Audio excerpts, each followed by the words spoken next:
আল্লাহ তাআলা বলে, বান্দা তুমি কি জানো আমি কিন্তু সারাক্ষণ তোমাকে দেখি, সারাক্ষণ, রাতেও দিনেও, অন্ধকার অমাবস্যার রাতেও, পূর্ণিমার চাঁদের আলোর নিচেও, একাকীও গোপনেও প্রকাশ্যে, সর্বাবস্থায় আমরা আল্লাহ তাআলার ইহাতা, আল্লাহ তাআলার বেষ্টনীর বাহিরে যাওয়ার কোনো সুযোগ আমাদের নাই।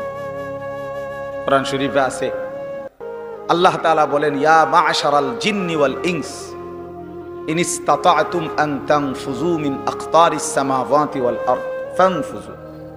সূরা আর রহমানের মধ্যে আছে। আল্লাহ তাআলা বলেন, হে জিন এবং মানুষ, যদি নাফরমানি করতেই মন চায় তো আমি আল্লাহর আসমানের সীমানা, জমিনের সীমানা ছেড়ে দাও,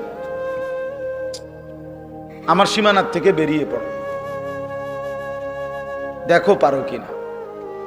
আল্লাহ তাআলা বলে, লা তানফুজুন ইল্লা বিসুলতান, আমি ক্ষমতা না দিলে কেউই নিজের যোগ্যতায়, নিজের ক্ষমতায় আমার সীমানা পার হইতে পারবে না।